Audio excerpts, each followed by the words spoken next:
हमारे यहाँ फर्नीचर, पलंग, सिंगारदान, सोफा सेट, अलमारी, डाइनिंग टेबल, कंप्यूटर टेबल और दीगर कंपनियों के फर्नीचर दस्तयाब है। प्रोप्राइटर मौलाना मोहम्मद शबीर अहमद साहब, deluxe furniture mall and home appliances, fruit market के सामने, माल्टीगिरी road, Kamtha, Nanded.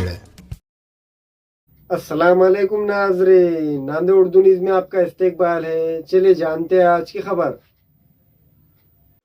Item number 18 और 19 श्री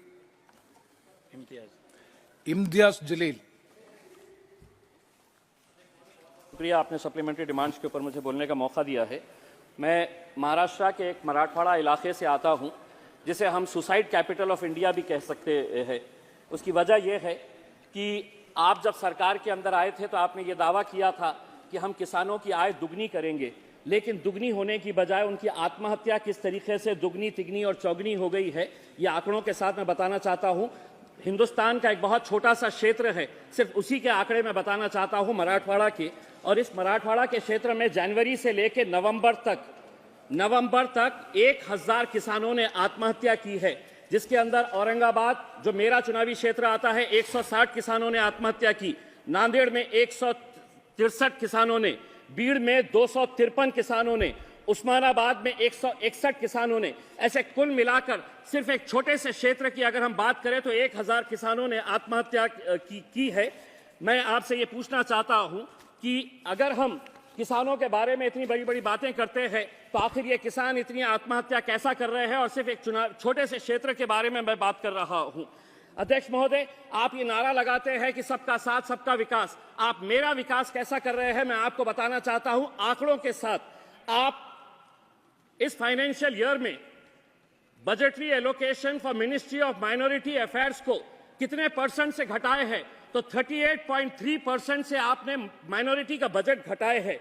2023-24 का जो बजट एस्टिमेट था वो 5020 करोड़ रुपए था, उसको कम करके आपने 3097 करोड़ कर दिया।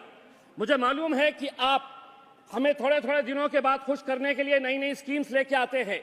आज 10 स्कीम्स आप कह रहे हैं कि माइनॉरिटीज के लिए हम चलाते हैं, लेकिन उनके लिए फंडिंग, उनके लिए बजट एलोकेशन कैसा घटाया जा रहा है हर साल। आप देखिए, प्री मैट्रिक स्कॉलरशिप 2023-24 में ये बजट पिछले साल 1425 करोड़ रुपए था, अब उसको घटाकर महज 433 करोड़ रुपए कर दिया गया है। और आप जानते हैं कि प्री मैट्रिक स्कॉलरशिप का मतलब यह है कि जो बच्चे स्कूल के अंदर आज सबसे ज्यादा ड्रॉप आउट किसका है, तो हमारे बच्चों का ड्रॉप आउट है आज स्कूल लेवल के ऊपर, और वो स्कॉलरशिप का भी अमाउंट आपने किस हद तक कम कर दिए है। मेरिट का मींस बेस्ड स्कॉलरशिप, पिछले साल आपका बजट एलोकेशन कितना था, तो 365 करोड़ रुपए था, उसको घटाकर 365 करोड़ रुपए से आपने सिर्फ 44 करोड़ रुपए के ऊपर लेकर आ गए हैं। दूसरी सारी स्कीम्स है जिसको नाम बड़े खूबसूरत दिए गए हैं, नई उड़ान, नया सवेरा, लेकिन बजट हर टाइम आप कम करते जा रहे हैं और फिर ये नारा लगा रहे हैं कि आप सबका साथ सबका विकास करने की बात कर रहे हैं। अध्यक्ष महोदय, महंगाई को लेकर पंतप्रधान जी से मैं आपके जरिए एक सवाल करना चाहता हूं। मैं जयपुर गया था, वहां पर बड़े बड़े होर्डिंग्स और पोस्टर्स लगे हुए थे जिसके ऊपर आदरणीय पंतप्रधान नरेंद्र मोदी साहब की तस्वीर थी, उसके बाजू गैस सिलेंडर था, उसके नीचे लिखा हुआ था मोदी की गारंटी 450 रुपये। हम सरकार में आ गए तो मध्य प्रदेश और राजस्थान के अंदर हम 450 रुपये के अंदर गैस सिलेंडर बेचेंगे। मैं आपके जरिए मंत्री साहब से पूछना चाहता हूं, आदरणीय करार साहब से, आपके महाराष्ट्र के अंदर क्यों नहीं दे रहे हैं, हमें नहीं दे रहे हैं, कम से कम आप भारतीय जनता पार्टी के लोगों को 450 रुपये में दे दीजिएगा सिलेंडर। यानी कि आप कम करना चाहे तो कर सकते हैं, लेकिन हर चीज को आप चुनाव के नजरिए से हमें कैसा फायदा मिल सकता है ये देखने की कोशिश कर रहे हैं। अध्यक्ष महोदय, आज महंगाई के बारे में और बेरोजगारी के बारे में अगर हम बात करें तो हर जगह आपने कॉन्ट्रैक्ट सिस्टम शुरू करके रखा हुआ है। इसका फायदा सिर्फ ठेकेदारों को हो रहा है, बाकी किसी को नहीं हो रहा है।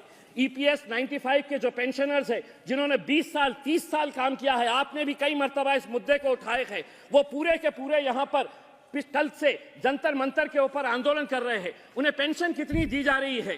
फाइनेंस मिनिस्टर साहब सुनिए, 800 रुपये, 1000 रुपये, 1200 रुपये, 1500 रुपये, ये पेंशन अमाउंट उनको हर महीना दी जा रही है और उसके जरिए उन्हें ये कहा जा रहा है इतने पैसों के अंदर अगर जी सके तो जियो, नहीं तो मरो, शोर मचाते क्यों हो। दूसरी बात यह है अध्यक्ष महोदय, आप गवर्नमेंट रिसीव्ड और कुछ आंकड़ों के साथ मैं बताना चाहता हूं। अगर पिछले साल की अगर हम तुलना करें, अप्रैल अक्टूबर 22-23 जीएसटी कलेक्शन अगर पिछले साल की तुलना उसी पीरियड के अंदर अगर इस साल करते हैं तो जीएसटी ड्रॉप हुआ है 7%, इनकम टैक्स का ड्रॉप हुआ है 2%, कॉरपोरेशन का ड्रॉप हुआ है, कॉरपोरेशन टैक्स का 5%, टोटल ड्रॉप अगर एवरेज निकालते हैं तो 5% का ये गवर्नमेंट रिसीव्स का हुआ है। उसके तुलना के अंदर अगर एक्सपेंडिचर अगर देखेंगे सेम पीरियड के अंदर तो revenue expenditure less bye 1%, capital outlay less bye 4%। तो हमारा आपसे ये कहना है अध्यक्ष महोदय कि इस सप्लीमेंट्री डिमांड्स के जरिए आज डिफेंस के बारे में 11,827 करोड़ रुपए का सप्लीमेंट्री डिमांड रखा गया है। हम आपसे पूछना चाहते हैं आपकी चाइना की पॉलिसी क्या है? 25 पेट्रोलिंग पॉइंट्स हम खो चुके हैं। डेंगसोंग हमारे हाथ में है क्या? इसका जवाब आप दीजिएगा। इसके ऊपर खामोश क्यों है? चाइना पॉलिसी के बारे में हमारा क्या है अध्यक्ष महोदय, इसके बारे में बता दीजिएगा, वरना अगर यही हाल रहा तो आगे चलकर हम सियाचिन को भी खो डालेंगे। आखिरी पॉइंट एक बताना चाहता हूं, एक्सटर्नल अफेयर्स का बजट आपने सप्लीमेंट्री डिमांड्स के अंदर रखा है 11,072 करोड़। मैं आपसे पूछना चाहता हूं कि वेस्ट एशिया की पॉलिसी इस देश की क्या है, ये देश को बताइए। आज हम हिंदुस्तान की सरकार से यह अपील करते हैं कि इस्राइल की हम कड़ी निंदा करते हैं कि फलस्तीनियों के अंदर जो आज 20,000 बच्चों को, सब महिलाओं को जो मारा गया है, 12 लाख लोग बेघर हो गए हैं, जेनोसाइड हो रहा है वहां पर, और हम मदर ऑफ डेमोक्रेसी बनकर बैठे हैं और खामोश बैठे हैं। मैं भारत सरकार से यह अनुरोध करता हूं कि फौरन जल्द से जल्द एक कंडेम करे इसका और इजराइल गवर्नमेंट को कहे कि फौरन सीज फायर लाया जाए इस मुद्दे के ऊपर। अध्यक्ष महोदय सिर्फ 30 सेकंड का वक्त दीजिएगा।